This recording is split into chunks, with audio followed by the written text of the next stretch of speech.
Bismillah. Assalamualaikum warahmatullahi wabarakatuh. Alhamdulillahi rabbil alamin. Assalatu wassalamu alal mursalin. Amma ba'd.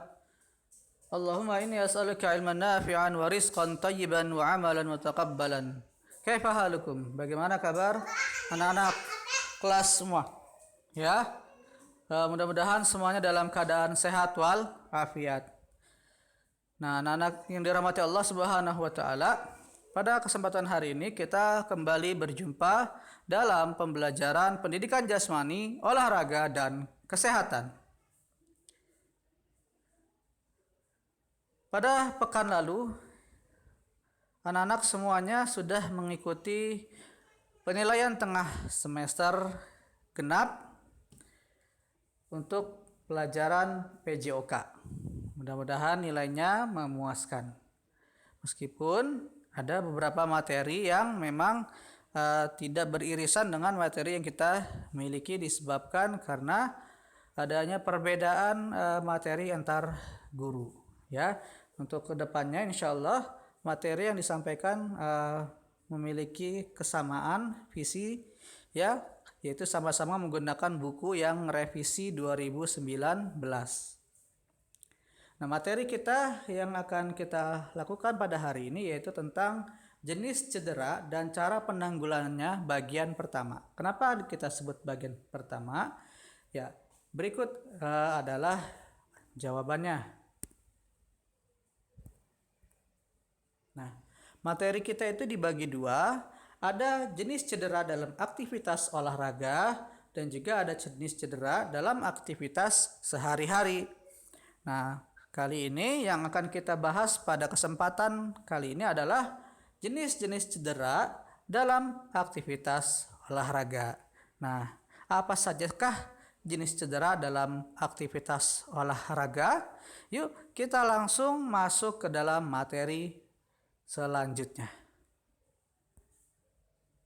Nah, jenis-jenis cedera dalam aktivitas olahraga. Nah, perlu kita ketahui terlebih dahulu apa sih yang disebut sebagai cedera. Cedera diartikan sebagai keadaan bagian tubuh mengalami gangguan dan menimbulkan rasa sakit.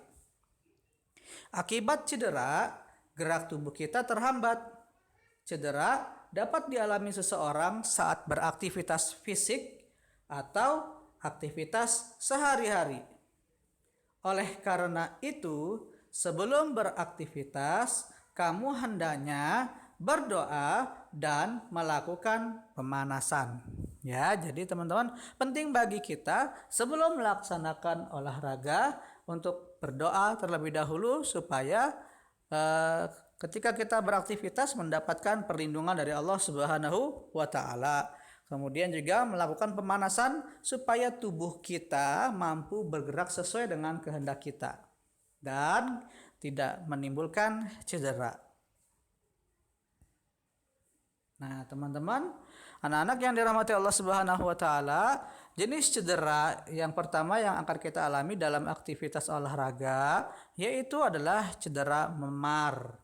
Memar adalah keadaan cedera yang terjadi pada jaringan ikat di bawah kulit. Nah, nanti teman-teman, anak-anak yang dirahmati Allah Subhanahu wa taala akan mempelajarinya tentang apa sih jaringan ikat di bawah kulit itu pada pembelajaran IPA di tingkat SMP. Memar biasanya karena benturan atau pukulan pada kulit. Memar menimbulkan daerah kebiru-biruan atau kehitaman pada kulit. Nyeri karena luka memar biasanya ringan sampai sedang dan pembekakan yang menyertai sedang sampai berat.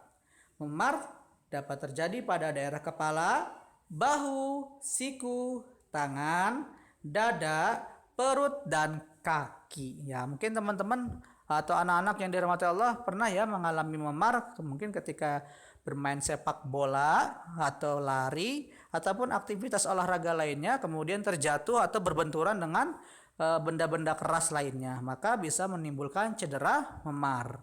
Jadi hati-hati untuk anak-anak dirahmati Allah ya dalam beraktivitas olahraga. Nah, bagaimana sih cara penanganan memar? Nah, dalam melakukan penanganan memar, berikut adalah langkah-langkahnya. Yang pertama, kompres dengan es dan air panas bergantian tiap 3 jam sekali selama 12 sampai 24 jam. Pengompresan untuk menghentikan pendarahan kapiler, yaitu pendarahan pada pembuluh kapiler. Yang kedua, istirahat untuk mencegah cedera lebih lanjut. Istirahat juga mempercepat pemulihan jaringan lunak yang rusak. Yang ketiga, hindari benturan di daerah cedera saat beraktivitas fisik. Nah, silakan ya untuk anak-anak yang dirahmati Allah ya, bisa mempraktikkannya pada diri sendiri atau pada orang-orang yang ada di sekitar kalian. Jenis cedera selanjutnya adalah cedera otot. Ya, cedera otot itu terdiri atas cedera otot tendon dan cedera otot ligamen. Otot tendon menghubungkan otot dan sendi atau otot dan tulang. Sedangkan otot ligamen mengikat tulang dan persendian. Bagaimanakah cara menanggulangi cedera otot? Yaitu dengan cara mengistirahatkan bagian cedera dan mengompresnya dengan es. Nah, di antara bentuk cedera otot lainnya adalah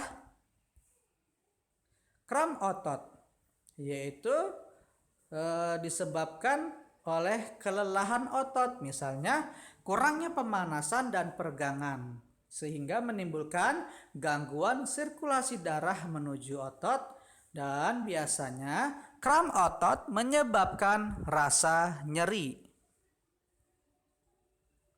Nah, setelah tadi kita yang kedua ada cedera otot, berikutnya ini jenis cedera selanjutnya adalah pendarahan.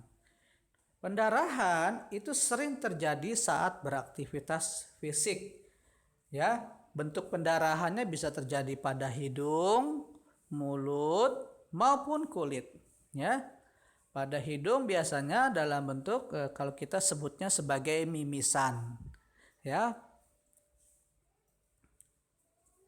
dan ini biasanya untuk pendarahan-pendarahan pada hidung, mulut, dan kulit disebabkan oleh aktivitas olahraga tertentu.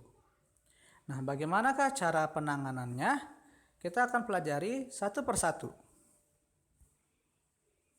Yang pertama, penanganan pada pendarahan hidung, yaitu dudukan penderita, jepit hidung sedikit ke bawah tulang rawan hidung, posisi ibu jari berhadapan dengan jari-jari lain.